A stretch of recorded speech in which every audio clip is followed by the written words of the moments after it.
Oke, Natasha sudah bergabung, berarti baru 11 orang ya. Oke, sambil nunggu teman-temannya kita mulai aja ya. Bismillahirrahmanirrahim. Assalamualaikum warahmatullahi wabarakatuh. Waalaikumsalam warahmatullahi wabarakatuh. Oke, nah jadi Bapak ini lagi di sekolah nih posisi ya. Jadi hari ini kita pemantapan. Jadi kalian pemantapan insya Allah nanti sampai mau PTS ya. Jadi beberapa kali lagi mungkin ya. Untuk IPA mungkin antara 3 kali lagi ya mungkin ya sama yang sekarang nih. Nah, jadi kita coba selesaikan materi ya. Kita coba bereskan soal. Nanti kita bahas nih soal dulu yang tadi Bapak minta kerjakan ya. Dari nomor 16, 17, 27, 28, 29, 30. Oke, kita mulai dulu dari nomor 16 ya. Nah, coba lihat kita ini dulu ya. Kita share layar dulu. Ya, ada Nisa Atus. Oh, oke. Halo Nisa.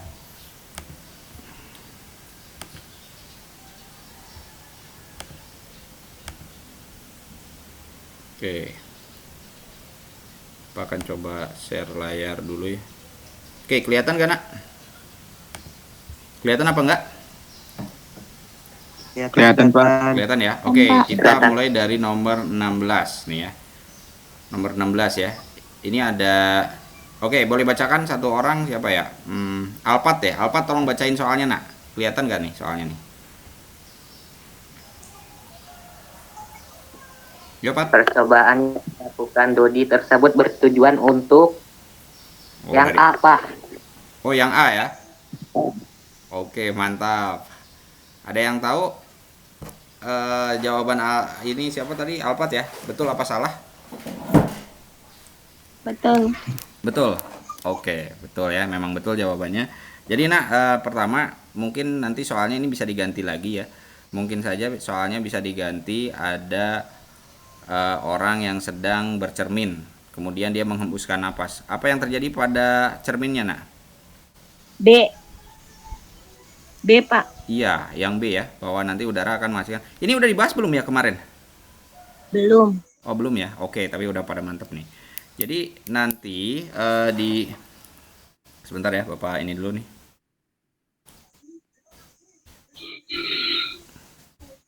Nah, jadi bernapas itu, Nak, bernapas ya. Bernapas itu proses memecah gula ya atau glukosa C6 H12O6 ya. Nah, ini namanya glukosa ya. Nah, glukosa itu nanti dipecah kalau bernapas menghirup apa, Nak? Oksigen. Oksigen ya atau O2. Jadi dia nanti akan menghirup oksigen untuk memecah gula. Dan ini dari sini ke sini nih, ini adalah bahan dari bernapas. Jadi bahan, kalau ditanya apa bahan napas, bahannya adalah glukosa dan oksigen. Nah, terus kalau ditanya apa hasil pernapasan? Nah, hasil pernapasan adalah energi. Ya, energi. Nah, tapi bukan hanya energi. Sorry ya, Bapak kecilin lagi biar. Tapi bukan hanya energi ya, tapi juga ada CO2 dan juga ada H2O. Nah, apa itu CO2 H2O? CO2 itu apa? Karbon dioksida. Karbon dioksida. Kalau H2O apa? Uap. Uap apa, Nak? Uap air. Uap air. Jadi dari sini ke sini adalah hasil dari pernapasan ya atau bernapas. Nah, kalau ditanya apa buktinya kalau CO2 itu dihasilkan dari bernapas, buktinya adalah percobaan yang ini, nah. Jadi ketika ada sedotan ya dimasukkan ke dalam air, airnya di sini ada larutan air apa, nah? Air kapur ya. Nah, ketika di sini ada air kapur, ketika ditiup maka airnya akan jadi keruh. Nah, kenapa? Karena di sini dia bernapas orang ini atau Dodi ini dia bernapas mengeluarkan CO2. Nah, CO2-nya berikatan dengan air yang ada di dalam botol ini dan juga berikatan dengan zat kapur atau kalsium. Nah, sehingga di sini nanti si CO2-nya berikatan dengan kalsium menjadi CaCO3 dan ini akan menghasilkan air yang keruh. Seperti itu nah ya. Nah, misalnya kalau percobaan yang kalau nanyain bagaimana kalau bukti kalau bernapas itu menghasilkan air. Nah, itu gampang ya, pakai tadi ya, pakai cermin tadi ya. Yaitu kamu nah, misalnya kita cari di Google ya, membuktikan bernapas menghasilkan uap air. Nah, nanti akan muncul gambar kayak gini kan. Nah, di sini coba lihat nih, ada gambar ini misalnya nih. Nah, ada gerangan. Nah, kalau kamu bernapas ini ngeluarin uap air kan, berembun ya. Oke? Iya. Berarti ini membuktikan kalau bernapas itu menghasilkan apa? Uap Air. Oke, paham ya sampai di situ nah ya? Oke, nah Paham, Pak. sekarang berarti ini jawabannya yang nomor 16 apa nak? Jawabannya? Ya betul ya, tadi jawabannya Alfat ya, mantap. Oke, lanjutkan. Nomor 17. Dibacakan Hana deh. Bapak pengen dengar suara Hana nih. Ayo, Han. Seorang pasien diuji urinnya dengan menggunakan larutan biuret. Ternyata menunjukkan hasil uji berwarna ungu. Berdasarkan fakta tersebut, perhatikan beberapa analisis berikut. 1. Di dalam urin mengandung glukosa. 2. Ada kerusakan pada glomerulus. 3. Diberi suntikan insulin untuk mengatasi gangguan yang dialami. 4. Dialami urin mengandung protein. Hasil analisis yang benar ditunjukkan oleh nomor. Saya belum jawab, Pak. Belum jawab ya? Oke, nggak masalah. Nah, tapi sebelumnya ada yang bisa jawab dulu? Kira-kira apa ya jawabannya ya? B. A. Ada yang bilang B, ada yang bilang A. Nah, kalau ini belum ketemu yang benernya nih. Oke, tapi kita cek dulu ya, Nak ya. Coba lihat, kamu bisa baca tabel yang ini nggak, Nak? Bisa, Kelihatan Pak. nggak? Kelihatan Ya. Oke, kita lihat ya. Di sini nah ada penguji kandungan zat makanan ya. Ada kandungan amilum atau karbohidrat, protein, glukosa dan lemak. Ya. Nah, ini Bapak mau pakai ini. Oke. Nah, sekarang coba kita lihat kalau misalnya dia harus pakai ini ya. Kalau misalnya ini ya protein nih. Protein ini uji reagennya atau reaksinya namanya apa nak? Biuret ya. Biuret. Nah, biuret. Jadi kalau biuret ini warna aslinya ya. Warna asli biuret ini warnanya biru ya. Warna asli biuret ini biru ya. Nah, tapi kalau dia bereaksi dengan makanan yang mengandung atau zat yang mengandung protein, maka dia akan berwarna apa nak? Ungu ya. Oke, sebentar. Nah, kemudian sekarang kita kembali ke soal. Nah, ini yang ditesnya bukan makanan nak, tapi urin. Urin itu apa? Ada yang tahu urin? Urin itu kotoran dari kita. Urin itu adalah air kencing. Betul ya, air kencing. Jadi urin itu adalah air kencing. Nah, itu air kencingnya urin itu. Nah, jadi si urin ini nak, si air kencing ini ditetesin dengan biuret. Jadi bukan makanan nih yang dites, tapi air kencing. Nah, ternyata hasilnya dia berwarna ungu. Nah, kamu bisa simpulin nggak? Kira-kira air kencingnya mengandung apa dia berarti? Air kencing. Tadi biuret itu kan untuk ngetes ada kandungan apa nak? Protein. Nah, sekarang kalau dia ada proteinnya maka akan berwarna ungu kan? Ya kan? Nah, ini pertanyaannya sekarang ke sini. Dia air urinnya dites sama biuret dan warnanya ungu. Berarti air kencingnya atau urinnya mengandung apa? Protein. Nah, jadi kesimpulan dari percobaan ini, percobaan yang dilakukan pada seorang pasien ini berarti si pasien ini urinnya mengandung protein. Nah, pertanyaannya, kalau dia mengandung protein, berarti urinnya itu normal atau tidak? Tidak normal. Nah, kenapa tidak normal? Karena normalnya itu orang sehat urinnya tidak mengandung protein dan tidak juga mengandung gula ya atau glukosa ya. Nah, kalau mengandung gula proteinnya maka dia kena penyakit namanya kencing manis atau diabetes mellitus. Nah, sekarang kita lihat secara simpel dulu ya. Berarti air kencingnya ini mengandung apa nak tadi? Protein. Protein. Nah, berarti yang 4 benar gak? Benar. Benar ya, 4 benar. Nah, kita cari berikutnya. Ini berhubungan sama glukosa nggak, nak? Enggak. Enggak, karena ini ujinya uji biuret. Kalau glukosa ada uji sendiri. Kalau glukosa ujinya namanya apa? Benedik. Dan dia menghasilkan nanti warnanya merah bata. Ya. Nah, makanya ini nggak berhubungan sama glukosa. Dengan kata lain, glukosa ini kita harus coret. Ya, karena salah. Nah, terus diberikan suntikan insulin. Nah, insulin ini untuk penderita kencing manis. Nah, ini orang yang ini kira-kira menderita kencing manis kan, nak? Si pasien ini menderita kencing manis gak kira-kira?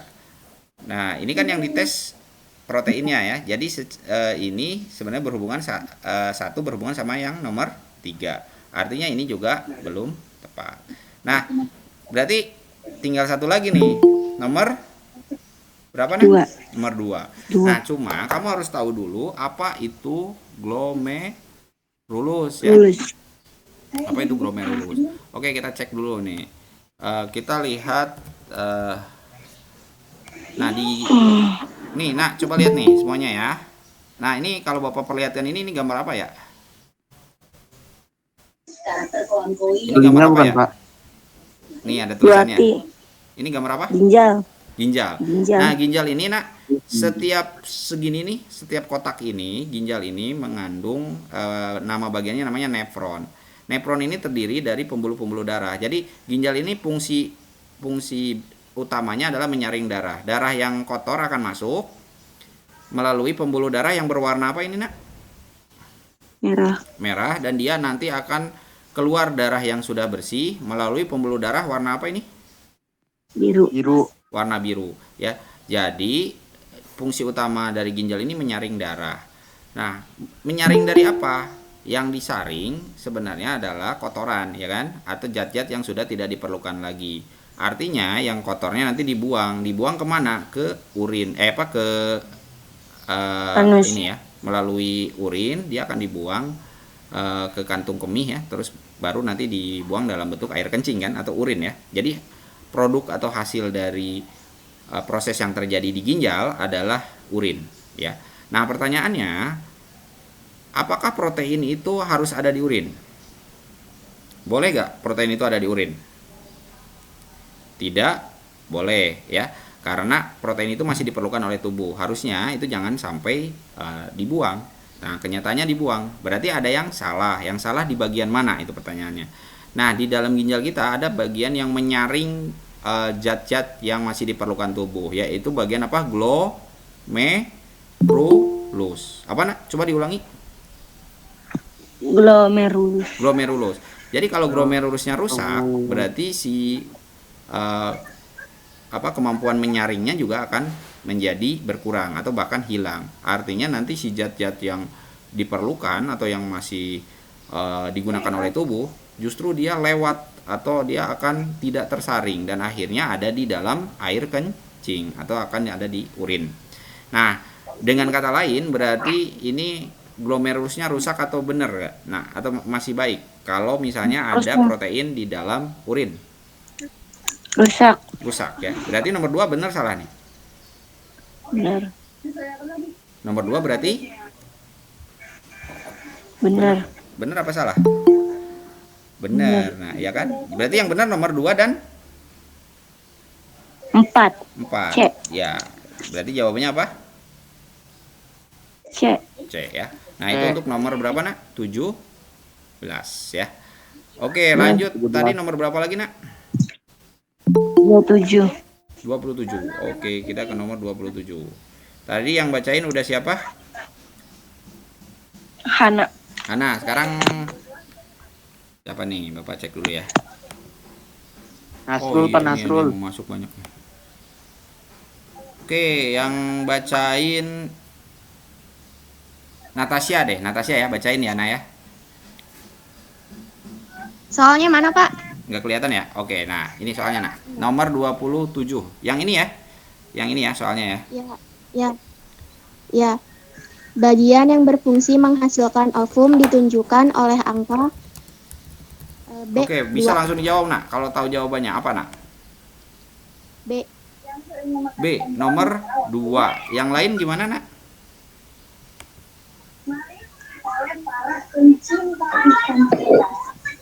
Oke. Bapak. Oke, kita lihat dulu gambarnya ya. Ini kurang. Nah, ini nih gambarnya lumayan nih. Oke. Nah, kita bandingkan ya. Gambar sama yang di sebelahnya ya. Oke, kita coba cek ya. Nomor 1 itu apa dulu nak? Nomor 1 ini apa nih? Nomor 1 ini namanya apa? Rahim Endometrium. atau Rahim. uterus. Parah. Nah, terus endometriumnya mana? Ini dindingnya nak. Di sini ada dindingnya, dinding rahim. Nah, ini dinding rahim ini namanya endometrium ya. Dinding rahim, nah namanya endometrium. Jadi ada rahim, ada dindingnya. Yang setiap bulan itu kalau perempuan itu diluruhkan ya. Jadi itu namanya menstruasi. Jadi dinding rahim itu terdiri dari darah yang nanti setiap bulan dikeluarkan. Nah, itu menstruasi namanya ya. Nah, sekarang apa fungsi rahim? Nah, sebelumnya kita bahas dulu ya yang tadi jawabannya Natasha nih. Nomor 2 itu apa tadi? Nomor 2 itu apa nak? Ada yang tahu? Ovarium. Nah, coba lihat di sebelahnya aja nih yang sini ya. Kalau bingung lihat aja. Ovarium atau indung telur ya. Bahasa Indonesia indung telur. Apa fungsi indung telur ini? Menghasilkan telur. Menghasilkan telur ya, atau sel telur ya. Sel telur atau disebut ovum. Menghasilkan sel telur atau ovum. Nah, indung telur ini nanti nak, sebenarnya perempuan itu diberi indung telur itu sekitar atau dikasih telur itu 400 selama hidupnya, dikeluarkan 1 bulan 1 gitu ya. Nah, tapi dalam 1 bulan dia membentuk dulu indung sel telurnya. Kemudian sel telurnya sudah dibentuk nih, udah besar, dia akan masuk ke pimbrae. Nah, ini namanya pimbrae. Pimbrae ini untuk menangkap siapa tadi? Sel Telur. Sel telur. Jadi menangkap sel telur. Nah, sel telurnya setelah ditangkap, dia akan menggelinding ke sini nih. Nah, menggelinding ke sini. Jadi dia sebulan 1 ya. Tapi walaupun ovarium ini ada 2, sebulan itu yang menghasilkan telur hanya 1. Nah, kemudian di sini nih, nanti si indung telur ini akan berdiam diri nih, menunggu sperma ya. Nah, ini nomor 3 ini bagian apa sih nak? Nomor 3 ini nih, yang nanti tempat telur menunggu itu. Namanya? Saluran telur, betul ya. Lihat aja gambar sebelahnya tuh ya kalau bingung. Nah, saluran telur. Nanti di bawah sini kalau sudah terjadi perkawinan ya, di sini nanti akan ada masuk sperma nih ke dalam. Wah, sperma masuk ke dalam, masuk lewat dinding vagina, yang nomor 4 ini vagina ya. Masuk lewat vagina, terus masuk ke serviks, masuk ke rahim, dan nanti dia akan masuk ke dalam saluran telur juga di sini.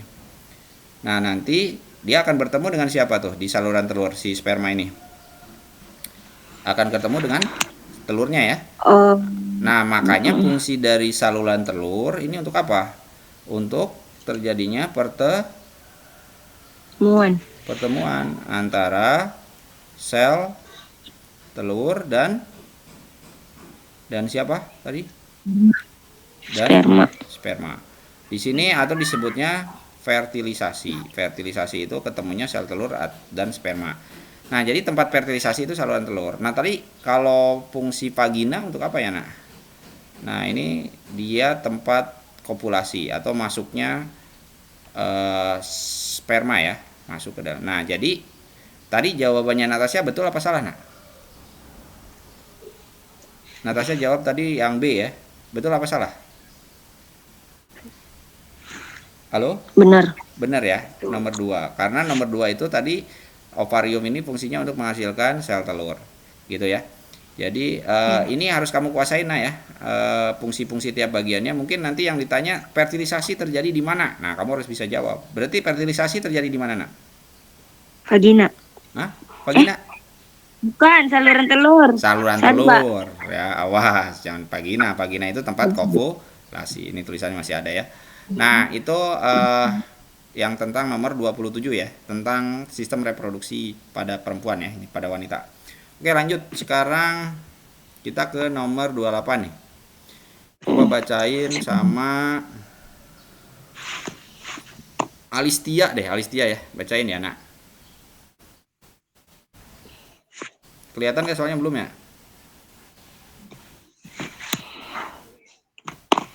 Ayo, Alistia. Bacain, Nak.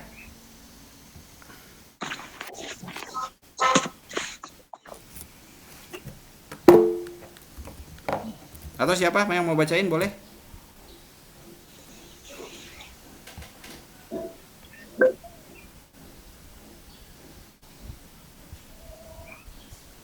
Bapak tunjuk aja lagi ya berarti ini.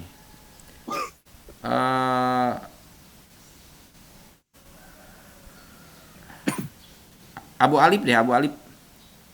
Bacain, Nak. Nomor 28 ya. Kedengeran nggak suara Bapak ini? Kedengaran, Pak. Ini pada kemana nih Bapak ini? Minta tolong. Atau ini aja deh, Hana aja deh, nggak apa-apa. Han, bacain lagi Han. Aldi Bella, Pak. Hah? Itu Aldi katanya, Pak. Ali, oke boleh Ali. Ayo mantap Di, ayo bacain Di. Seorang wanita mendapatkan bintil-bintil berisi cairan dan terasa sakit di sekitar alat kelamin. Alat kelaminnya terasa gatal dan panas. Sakit ketika buang air kecil dan terasa melepuh ketika bintilnya pecah. Setelah dicek, ternyata wanita tersebut terserang virus herpes simplex. Berdasarkan hasil pemeriksaan tersebut, jenis penyakit beserta cara pencegahannya yang tepat adalah...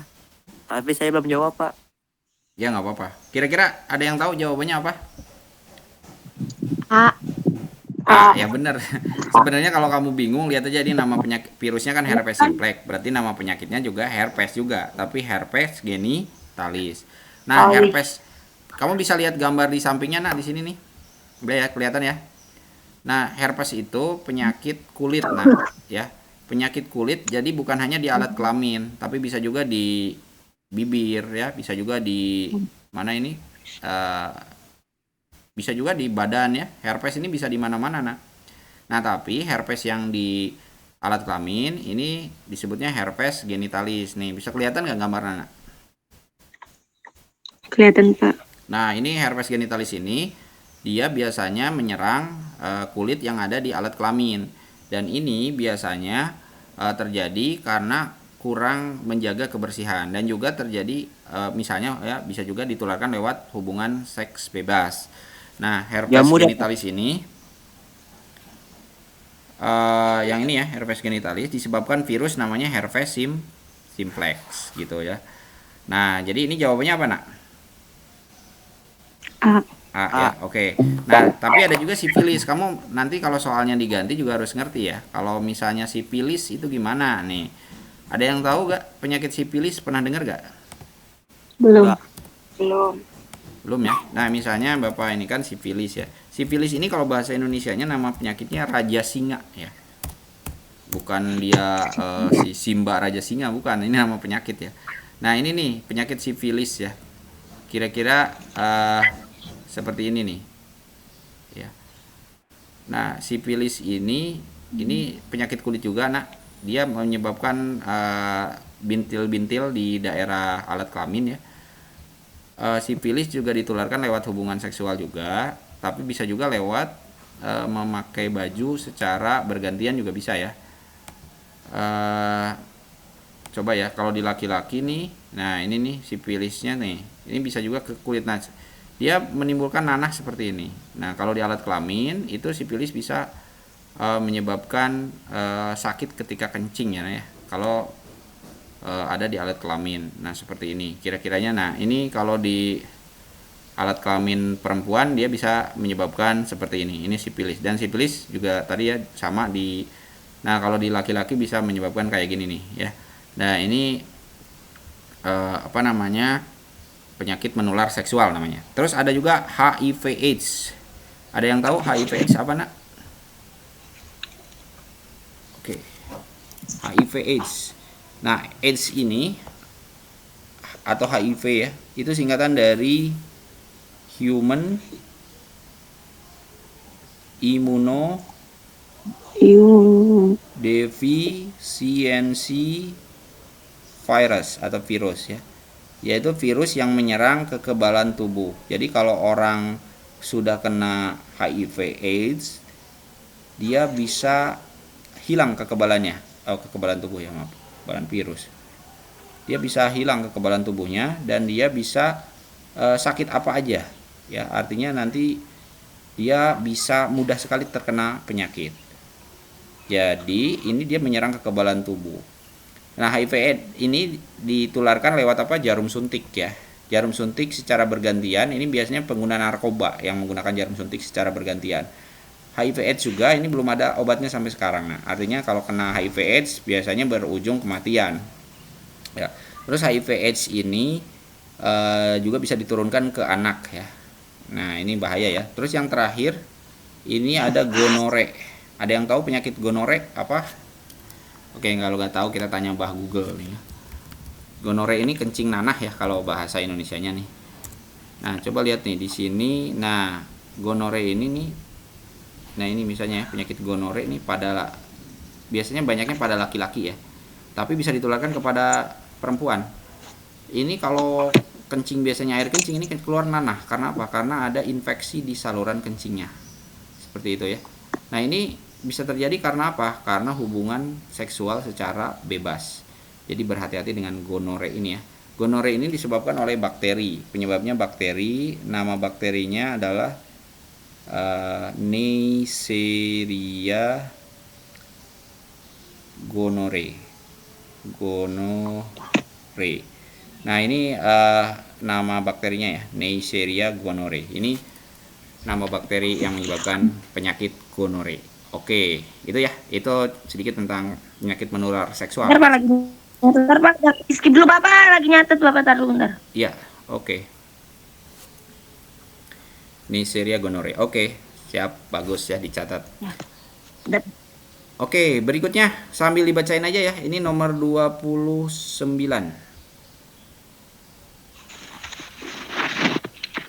Oke, nomor 29 siapa nih yang mau bacain? Dali lagi, Pak. Ali lagi. Oke, mantep di. Perhatikan gambar berikut. Hewan Mantap, tersebut berkembang biak secara Apa ya? Kira-kira jawabannya, Nak?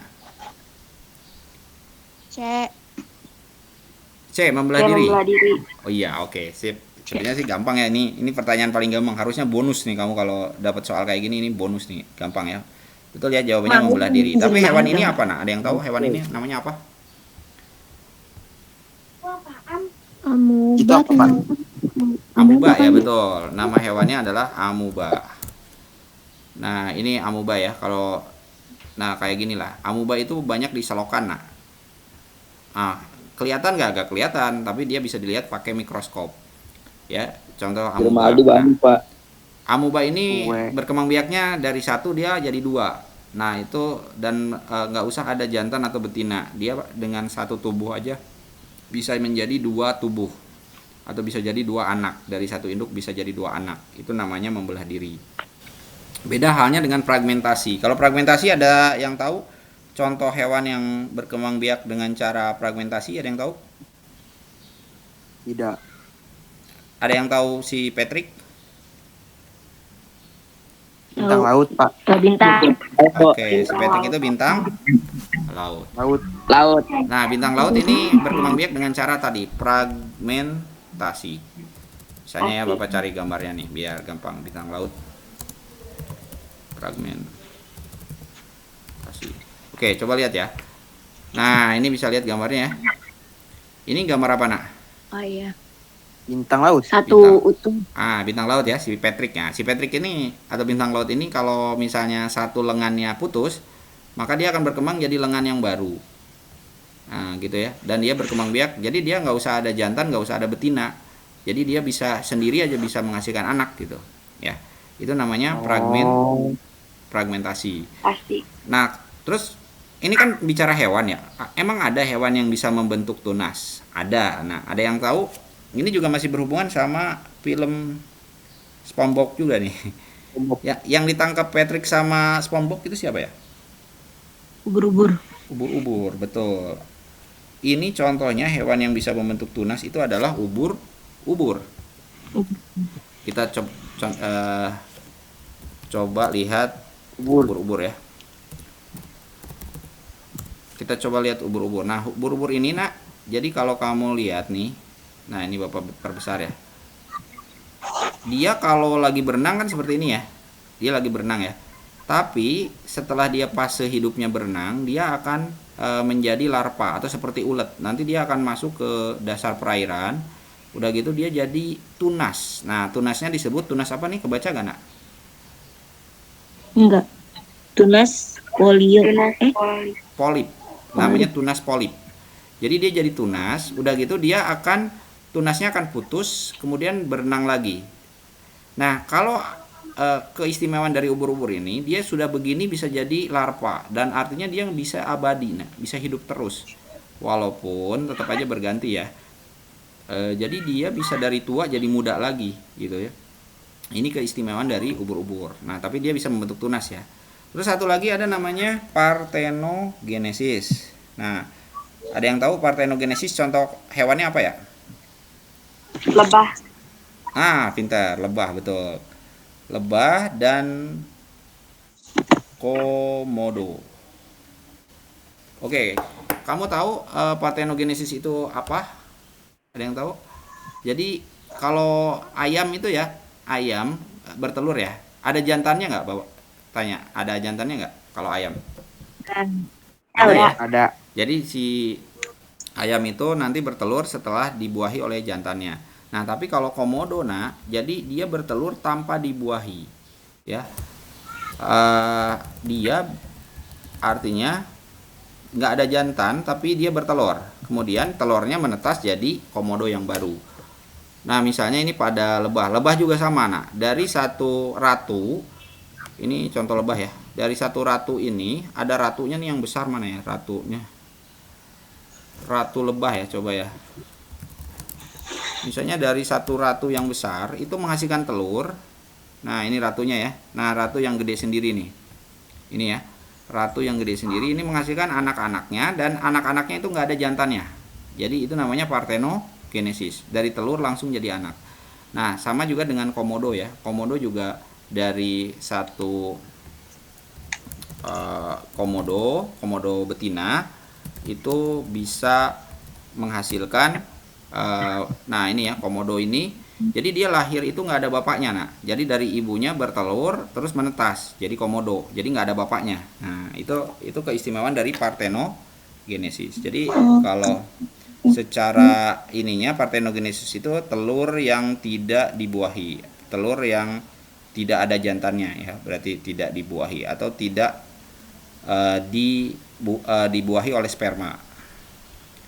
Jadi sendiri aja si ibu aja bisa menghasilkan keturunan begitu ya.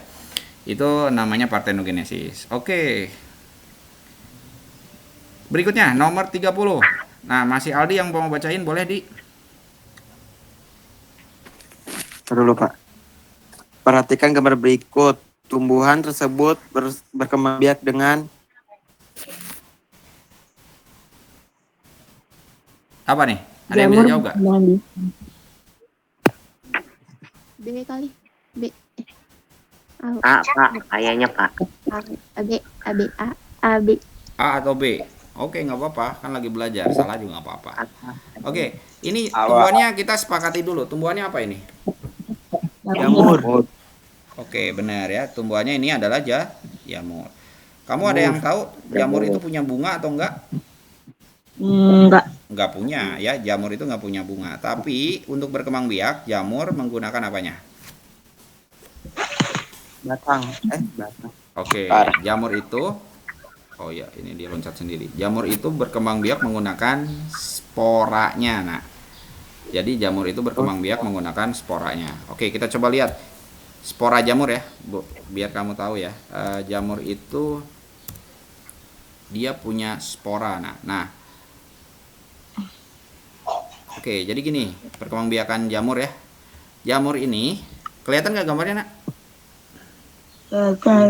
Kelihatan. Nah, si jamur ini nanti ini dia punya tudung jamur ya.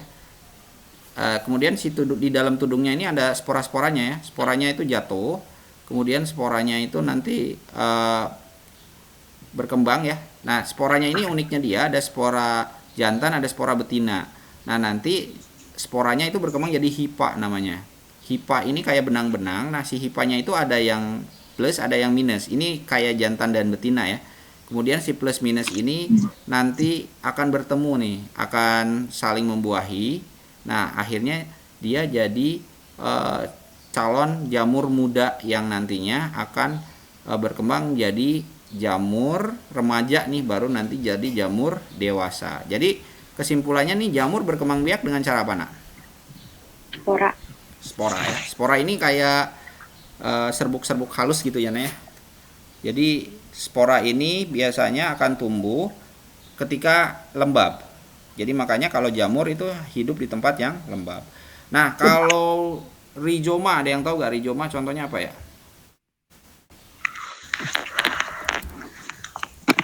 Oke, Bapak lihat kan rhizoma ya.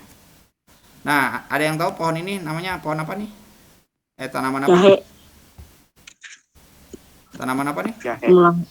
Jahe Ya. temulawak. Oke, nah ini yang disebut dengan rhizoma. Nah, yang ini ya rhizoma.